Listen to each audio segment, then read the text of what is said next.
This is going to be divisive. Today, we're going to be jumping into the phone that everybody's been talking about for both good and for bad reasons, the brand new Samsung Galaxy S25 Ultra. And I've been using it for about a month now, and I think it's going to be a phone that reviews are very important to watch before you pick one up, or if you don't pick one up. Tech is a funny thing, man. And I'll get into that a little bit later. If you've been holding onto your S22 or your S23 Ultra, wondering if this is the year that it's time to upgrade, well, maybe this is the time to do it. Or if you're just on the bleeding edge of technology, you just want to be and have the best of everything, maybe this is the phone that you want. You're in the right place. Okay, I'm gonna break this down as easily as I can and as clearly as I can, and everything that I found useful, helpful, or just like a waste of time, from the excellent camera upgrades that they've actually done, the brilliant gaming performance that I've had, some of the next-gen Galaxy AI and how it should be used, and how it stacks up against last year's S24 Ultra. And, you know, maybe it's not something for you. But anyway, let's get started. If there's something specific that you are looking for in this particular video, you can skip ahead to any of these chapter markers that you see on the screen right now or in the description below. That should help you out. This has been a long time coming, so let's talk about it. The S25 Ultra is packing a 6.9-inch dynamic AMOLED 2x display with a 1 to 200 Hz adaptive refresh rate, something that we've seen on most of the phones for the past couple of years. Brighter, smoother, and now 3000 nits peak brightness for using your phone directly in the sun. It looks amazing in sunlight. It's also got an awesome Quad HD Plus display, which blows my mind because it's technically a better resolution than the monitor that I'm currently editing my video on, which is bonkers to me. Yeah, maybe I need to upgrade my monitor. Under the hood, we got a Snapdragon 8 Elite for Galaxy. This is a chipset that they've made specifically for Samsung, and it's paired with 12 gigs of RAM and up to 1 terabyte of storage. Samsung's still rocking the titanium frame for better durability. And yes, the S Pen still slots right in there, even with this cover on. And in case you haven't heard it elsewhere, they've removed that Bluetooth functionality of the stylus so that you can't do any of those air gestures, if you like magic wand, all those things with the stylus, which kind of sucks because I use the S Pen as a camera trigger, which is a bummer. But it's also something that not many people might actually use. Maybe they've got some data on that. And there are other ways to do those things, like you can use gestures or use your watch, for instance, to take those photos. So it's not the worst downgrade ever, but I know it's annoying because it is technically a downgrade. Oh, and it's IP68 water dust resistant because accidents happen and you expect that from a flagship. Samsung claims that this is their coolest running Galaxy ever, thanks to a 30% larger vapor chamber inside of it, which means that there's no more overheating during 4K video shoots, which is really important for content creation. And for gaming, games should run a lot more consistently because the CPU is not being throttled because it's overheating. Now, the camera. Okay, hardware-wise, it's standard fare from the S24 Ultra. Samsung has doubled down with a 200 megapixel main sensor, a 50 megapixel ultra wide, and 2 telephoto lenses, a 12 megapixel periscope with 10 times optical zoom, and a 50 megapixel sensor for 3 times zoom. The standout improvement that a lot of people have been talking about, and actually it's the standout hardware improvement, is that the ultra wide camera has seen a bump. It's been boosted from a 12 megapixel sensor on the S24 Ultra to a 50 megapixel sensor. This means that you get much higher detail in the shots, but now we can also do much better macro shots with the ultra wide, which is really cool, as well as 8K video footage. It also means that shooting with the S25 Ultra is more consistent settings wise, which I really appreciate. Because it's something that Android phones really need to start doing. A lot of people don't know which lens it is when they just pick up the phone to shoot a video, right, or shoot a picture. And then if there's inconsistent quality between those, it's frustrating because you have to know, I want this quality photo with this environment, this is the lens I need to use. It takes a lot of that burden and plonks it on the user, which I don't think a lot of users, like I always think of my dad, like he just wants to pick up the phone and shoot. And I love the fact that there's a consistent megapixel setting for everything. The aperture has also changed. It's gotten a little shallower at an f1.9, which means that there's a much better bokeh, that blur with the lens, something that I find that's quite rare with ultra-wide lenses in general. Even sports cameras, if you've seen those, very little depth in those photos. So it's quite nice to have that. For video, the S25 Ultra is actually a major step up in my opinion. You can shoot now in log, which is awesome. Log, for the uninitiated, is a desaturated video format that allows the sensor to capture as much detail in both the highlights, so where it's very bright in the image, the shadows, so where it's like really dark, and even a lot of the color information is retained. The resulting video often looks terrible straight out of the bat, but you can apply lookup tables, which are also known as LUTs. So if you've seen that word, LUTs, with photographers and all that, that's what that means, to bring the light and color information back into the image so that you can replicate the look that you want to achieve. Something that Samsung have done and I think is awesome, they've included their own color treatment, which is great. So if you are a creator and you're on the road, you now have the closest thing to a cinema camera in your pocket, which you can add that color treatment to and just edit that for TikTok or Shorts or Reels or whatever the case is. But again, you can add those LUTs on your own if you've got editing software like DaVinci Resolve or Premiere Pro. It can even shoot up to an impressive 4K 120 FPS, something a really high-end film camera, like for instance this R5C shoots that, and this thing is extremely expensive. I'm keen to do a deep dive video into this particular setting and how to use it properly, but pro tip here, if you're planning on this feature being the reason that you're upgrading the S25 Ultra, then I highly recommend getting a 1 terabyte version of the phone, because these video files are huge in size, or you could get a portable drive, because it actually can record straight to the drive. One of my favorite new inclusions to the S25 series is the new approach to filters in the gallery, which thank you Samsung. Previously, you could make your own filters, right? But with very little tweaking, it was just based on a photo that you would have, and it would just interpret it the way you think it would think you wanted it. But now you can upload an image and then adjust a few parameters that will leave the filter in that same safe state from the last time that you edited, sort of like a default style for your photos. You know, a lot of cameras starting to do this because people want to pre-filter their photos, which is cool. This is going to make your photos look unique when you share them and give you the ability to put your creative fingerprint on videos and on photos. If you're fidgeting with your gallery, by the way, and you haven't come across this yourself, it remembers the last save state. There's no way to save that filter. You apply the filter and then it will remember the last time what you did, and it will remember what you did the last time and apply it. So it took me a little while to work that out. That wasn't very clear. Object removal is back, and you can remove reflections or shadows to just sharpen up the image. And the only problem is that the phone has to detect that there are shadows or reflections in the shot before it does that. And if it doesn't, there's no way for you to inform the editor that the thing that it hasn't detected as a shadow is a shadow, which I think is disappointing. I think that really needs to be updated, because there are a lot of times there's definitely a reflection, but it just doesn't seem to identify that reflection as a reflection. That said, I love the performance, and it looks so good when it's done right with the right images, and it's a nice tick of the box. Over the past couple of years, Samsung has been improving their low light photos and what they're calling its Nightography ability. And for the most part, it's looking really good. The idea is that it composites a few images taken rapidly of a lot of different apertures and stitches them together to create the most respectable image with the most detail and the least noise, right? Because if you take photos in low light, you often get noise because it's like struggling.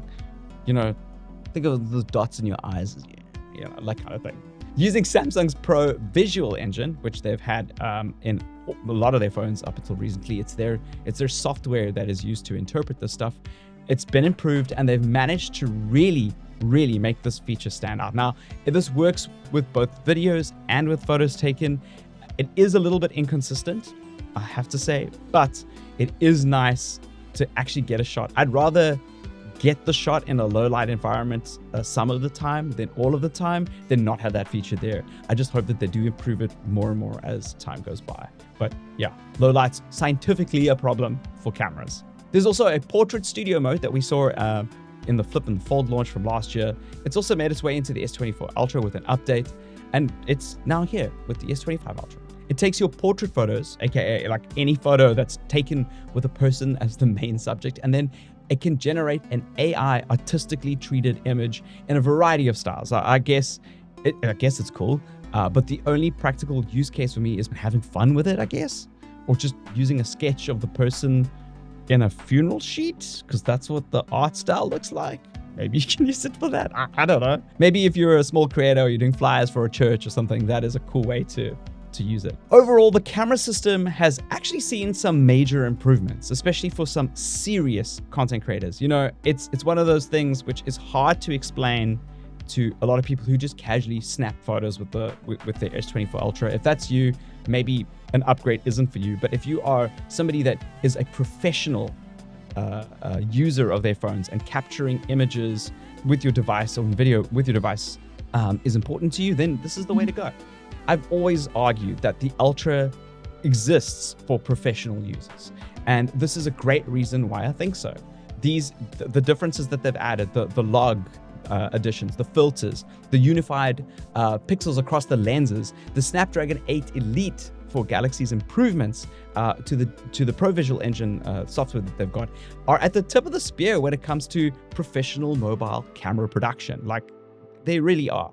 So quite frankly, they're not for everybody. Like, you might think I'm being ridiculous here, but they are for creators like myself, people that make content professionally. And those differences actually make a practical difference to my creative workflow and when we're making stuff on the field. So thank you, Samsung. Thank you for listening. However, Portrait Studio you can get rid of that. I don't know what word is going on there. The other thing I'd like to mention is the audio razor. It is amazing. Do you know where your mum is? Oh, there's so many lenses. Like, what are all these lenses for? Like, look, that one's a flash. I like how they made it like a little face on the back. It's intriguing, eh? Stand into the sun, yeah? Hello, welcome to this test today. Out here, I've got the steady cam on. Beautiful Sea Point Boulevard, Promenade. The Boulevard of Sea Point Dreams. Hello and welcome to another episode of This is Sea Point and the MSC whatever. I think a lot of people are going to start using this device as their primary vlogging camera, being able to deliver really convincing, really great deliveries to camera and delete that audio without having to have expensive software like Premiere Pro that can remove noise. I guess it does do a really good job, but because the AI has been improved so much and because the Snapdragon Elite 8 is designed for AI, those features do extremely well, especially if they are have access to the cloud, but also on a local device. The bleeding edge in performance makes another huge difference to a bunch of other users, not just content creators. It's gamers. I also play a lot of games on my device. And yes, I fall into this category myself because I play a ton of Wild Rift on my phone, particularly on my S24 Ultra. So moving over to this has been a pleasure. And I do whatever I can to eke out the best performance out of the game that I can. When I mean performance, I'm talking about as many frames as I can. And boy, have I been pleased with the results. It's really, really good. The Snapdragon 8 Elite for Galaxy is a beast. You'll be able to play titles like, a lot of people play Genshin Impact at a smooth 60 FPS on max settings, which is amazing, without any dropped frames. Amazing. That's great. There's also hardware acceleration in the form of ray tracing for games like Fortnite, and the vapor chamber that they've got, that 30% bigger one, is making more of an improvement every time they bring out an Ultra, keeping the phone a comfortable warmth while you're holding it while you're playing, but also keeping the CPU and the GPU to a consistent performance and temperature throughout your play session. It's super important. Those are things that you see in gaming PCs. Now they're inside phones and they're done properly. You may run into some badly optimized games here and there, but I don't think that's the phone's fault. The phone is right here. It's popping. If the game is struggling, it's like it won't let you push frames. It's a software issue. For me, the biggest impact to gaming has been tweaking my Wild Rift settings to maintain a solid 120 FPS with the 120 Hz display. Now, regardless of how many players there are on screen at a time, like I can put it on high resolution with medium graphics and pop off with those frames. Frame drops when you're playing a competitive or MOBA like Wild Rift really impact the performance. I only managed to drop the battery as well. I thought the battery was going to take a huge tank, but from 15 to 20% in a play session, which is crazy. I'm not sure how they're doing that optimization, by the way, with the battery, but it's doing well. And it's one of those things that like, it's AI, right? The AI is doing a lot of the battery optimization, and it's something that's hard to market, but it really makes a practical difference over previous generations. That CPU is like the heart of everything, and it's the reason why a lot of people should be buying this device.